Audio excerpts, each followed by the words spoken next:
What's up everyone, Donato here from DXE Properties. I wanted to focus today on what to look for when buying a new house or condo. This is a question that often comes up from my friends or family who are looking for advice when buying a new home, building a new home, or purchasing a new condo. As you guys know, I've built many condos in New York City and townhouses outside New York City, so I know what to look for to make sure that you're protected, make sure that you don't settle, don't lose money, and make sure you get what you paid for. You know, when you're going into the purchase of a new home or a new condo, or you're building a new home, it's a very exciting process, and it's very, very easy to lose sight of all the dangers and pitfalls of buying a new product. So today, we're going to focus on the red flag before you buy, items to make sure are in your contract, what to do before closing, your pre-closing inspection, a punch list inspection, and finally what to expect during the closing process. Steps to take before you buy. This is really, really important, and I can't stress it enough. Research the developer or home builder that you are purchasing from. Ask for references and actually call them. Many times you might think that a developer or home builder has a great reputation, but you really should call recent references from the last building that they did or the last home that they built and really understand from someone that's actually purchased how the process went and whether or not they're happy with their home. Next, this is also very important, discuss the timeline for delivery. Developers and builders always overpromise and underdeliver. So make sure you know when you're getting into it, when is the potential closing? When is the potential move-in? These are often different dates. So especially in New York City, as soon as the developer gets a TCO, they want you to close on that apartment. However, these apartments usually are not in move-in condition at that point. And even if the apartment is ready to move in, usually the building is under construction, so you may not want to move in. Third, when will amenities come online? This is obviously for a condo, but you don't want to buy a brand new condo that you're so excited about, and then you move all your stuff in and the gym's not ready, the pool's not ready, and even the lobby's in a temporary condition. So you want to make sure that you discuss the timeline for all of these things before purchasing. Also, when buying a condo, you want to request a copy of the offering plan. This is very important. The offering plan is going to go through all the details such as estimated real estate taxes, estimated association fees, what are the finishes in your unit. It's also going to go through things like the tolerances for when the builder builds, how much tolerance is there in flooring levels, in ceiling heights. It's going to talk about things like mechanical systems, how is your unit heated and cooled. Also, request the plan, specs, and the finish schedule. Often people get the condo offering plan and they stop there, but that's usually not enough because developers will switch out materials and switch out specs that aren't specifically outlined in a condo offering plan, which is completely legal. So you want to request the plans, the specs, and the finish schedule to really understand what you're getting. So these are some important contract items that you should make sure are in your contract. First and foremost, hire a good lawyer. I can't stress this enough. I've seen so many times where, you hire your friend or you hire someone because they know someone else, but make sure you hire a good lawyer that is very well versed in the product type that you're buying. So if the lawyer is used to, writing contracts for homes that have been around for 50 years, he probably doesn't know what to look for in a contract of a new build home. And the same thing for condos. Read the offering plan and understand it. Again, I can't stress this enough. The offering plan has to go through the New York State Attorney General's office in the case for New York buyers, and this is the case in many other states. So it basically becomes a legal document between you and the developer. So you must understand what's in there. The developer is going to go right back to that offering plan should you complain about something in your unit after closing. Also, ask your lawyer to review it. The lawyer will often receive these things, but if they do a lot of these transactions, they have a whole bunch of these on their desks or in their computer drives, and they're not necessarily reading each and every offering plan. So make sure that your lawyer does review it. Next, read through the contract. There's some very important points here. When is the first deposit due? Is there a second deposit, and when's that due? When is the closing anticipated? And who is able to delay the closing and how? For example, if the developer is late in finishing your unit, how long can they delay the closing without any impact to you and without you being able to get out of the contract? It could be a year, it could be 18 months, it could be 2 years from the anticipated closing. So you would be in the position where you've sold your own old condo or house and now have nowhere to live for the next year or two, which could be a very bad situation for you. Next, reference a finish schedule and equipment schedule in your contract. I really say this because, again, the offering plan does provide a good amount of detail, but you should reference the finishes, especially the finishes that you see in a model unit or sales and marketing unit when you purchase the condo, so that it's very clear what finishes the developer has to provide. Also, make sure your punch list clause is very strong. So in this clause, you want to make sure that you're allowed to, number one, perform a punch list walkthrough. You should have a clause in there that if there's any major items that are not completed, that you are not forced to close on the property. And further, if you can, try and get a holdback clause in your contract for punch list items that are not completed at the time of closing. This is really to make sure that the developer actually does come back through and fix those items that you had identified before closing. Other items I would suggest, so most developers are allow you to do one punch list walkthrough. So I would suggest trying to get a pre-inspection walk and include this in your contract, because they're going to do everything they can not to let you into your unit before closing, and then your inspection walk. The pre-inspection walk is going to give you a first view of whether or not you think that this apartment or new home is going to be ready in time. Again, we just talked about the holdback and repair process, but talk to your legal counsel and make sure that's in there. Next, this is some items to do before closing, right? What do you do before closing to make sure that you're protected? Ask to walk the property while under construction. This has so many benefits, and not everyone asks to do this. Often a builder developer doesn't want you to come through the property. They often will cite safety reasons of why you can't walk the property, but just keep pushing and keep asking, and they will eventually relent. I've seen this many times before, and I've been on the opposite side where I don't want to let someone in because I know that we're behind schedule. So why do you want to do this? First, you'll get a view into the quality of construction. If the site is clean, if the walls look straight. This is all before they try and pretty it up. And also, just you get a snapshot in time. So if you walk the property 90 days out from closing, and there's still studs up, no sheetrock, no flooring installed, you probably know that they're not going to make their closing date.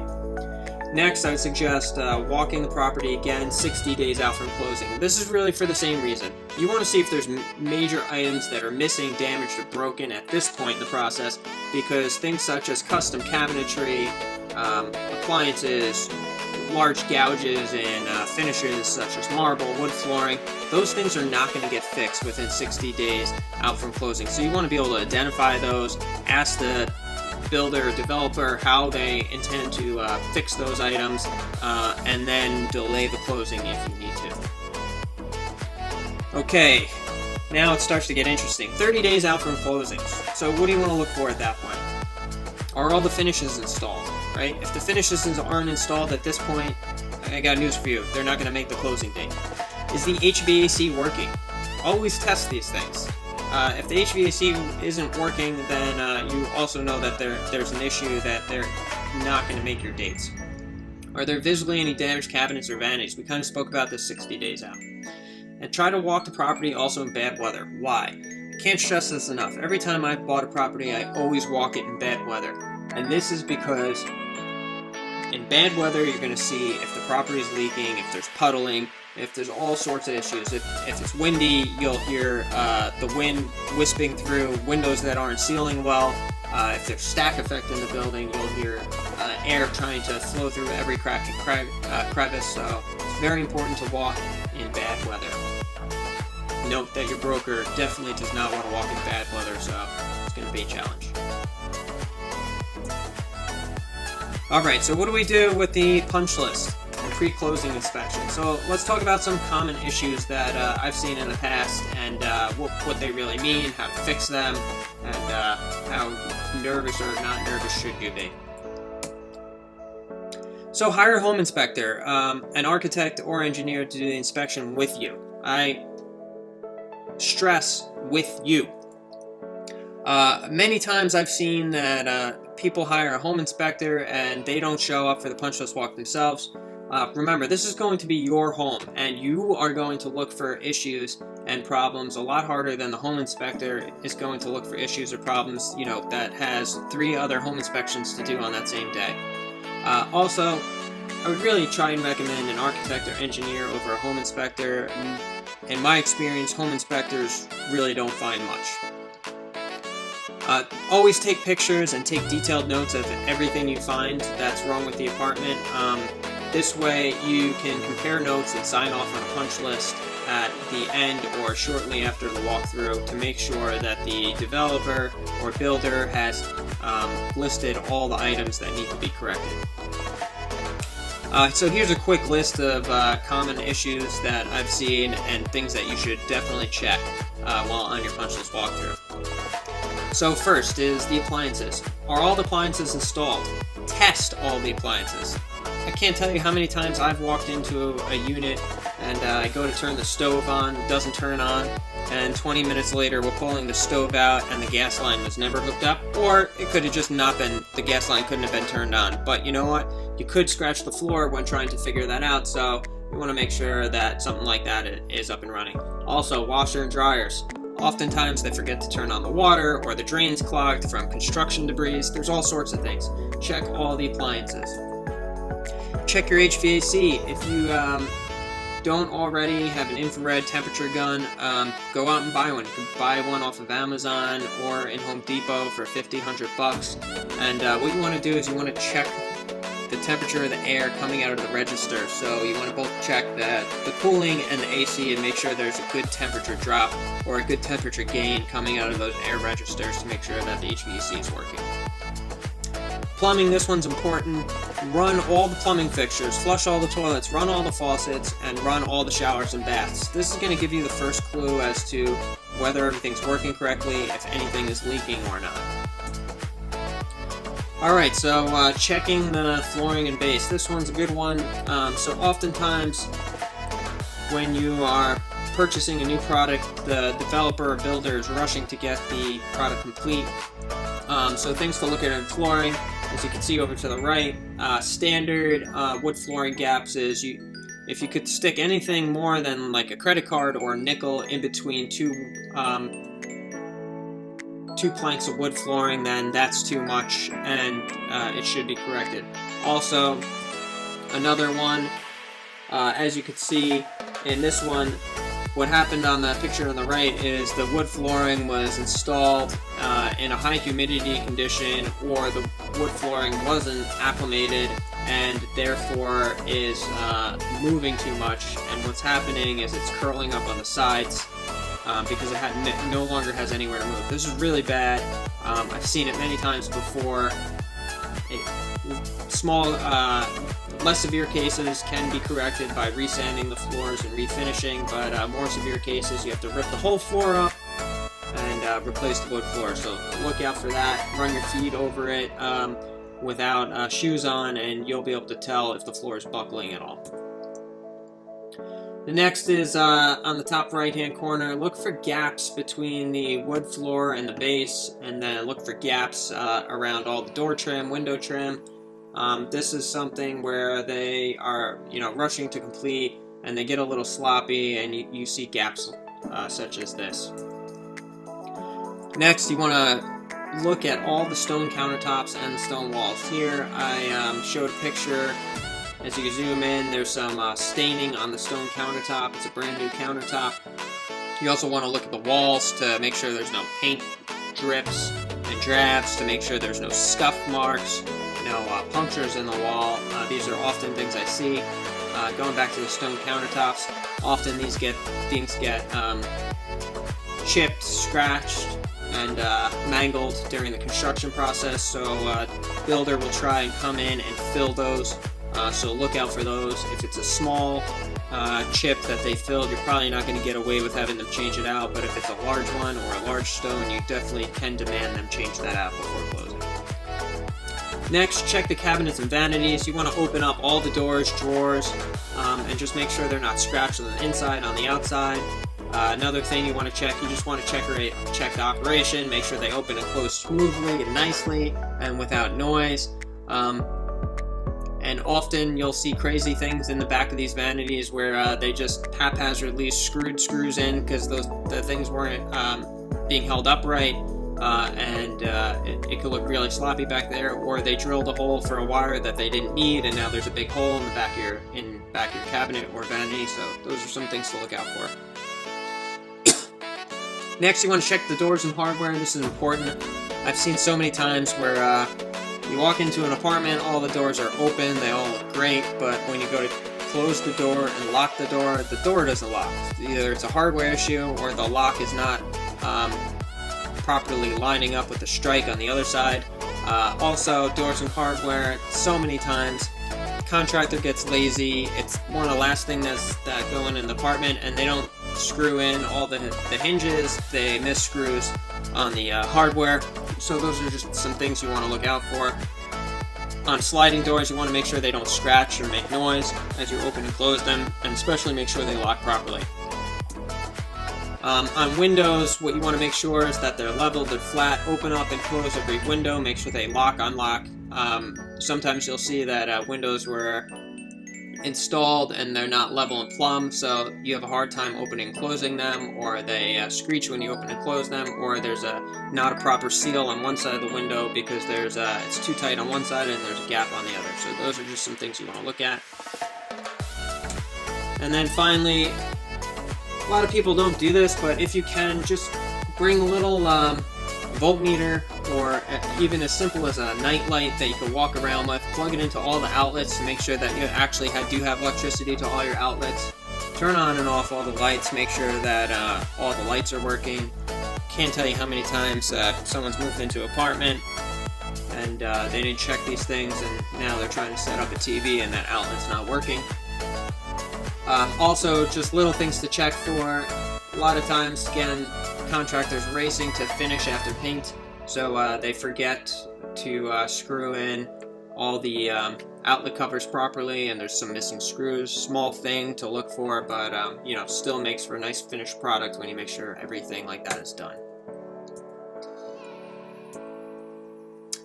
Alright, so now you're finally ready for your closing, so we'll go through some things that you should look for when you're ready for your closing. Is your home or apartment complete? This sounds like a funny one, and when you go into the process of building a new home or buying a new condo and things not built yet, you kind of might think I'm crazy for asking this question, but as you get further down the road, you may recognize that maybe it's not going to be totally complete by the time you're closing. So this begs the question, does the closing need to be delayed? I would suggest that you should not move your stuff in until the punch list is significantly completed, because then you're going to have contractors running around your apartment or new home for the next several months, fixing things, scratching things, moving your furniture, and just making your life miserable. Also, if there's major items that come up on the punch list walkthrough, you should negotiate a holdback for these punch list items. This will ensure that the builder or developer actually comes back and fixes the item. The only thing that's going to make them do that is money. And if you're holding money from them, they're going to make sure that you get priority, and whatever you need to get fixed does get fixed. This is a super important one. Negotiate a timeline for punch list completion. So often I've seen, developer or builders gung-ho right after closing and 80% of the items get done, and then 6 months later you're still waiting for the 20% remaining items to get done. So just make sure that there's a timeline for punch list completion when you're at the closing table. This is also a really good one that people really don't know about. If the common areas or amenities aren't complete, you can get a credit for common charges. So only astute buyers know this, but often when you're buying a new condo in large cities, especially New York City, maybe all the amenities are not complete at the time of closing, and your common charges, you're paying basically for those amenities, so you should not be paying for that until those are done. You can often negotiate this at the closing table as a way to bring the developer to the table. This one's also important. At the closing, make sure you receive all the keys, any codes that you need, all the manuals for all your appliances and equipment, and all the warranties. You want to make sure you have all the warranties in hand if the property manager isn't filling out all those warranty cards for you. This way you know that your warranties are in full force. That was it, everyone. I hope you enjoyed this. I can guarantee you that if you watch this and you're building a new home or condo, I can guarantee you somewhere in this presentation you're gonna, help yourself by not getting into one of the pitfalls I pointed out, and saving your money, and you'll be happier when it's all said and done. So please leave questions or comments below. If you could visit our website and sign up for our newsletter, and be sure to hit the subscribe button below.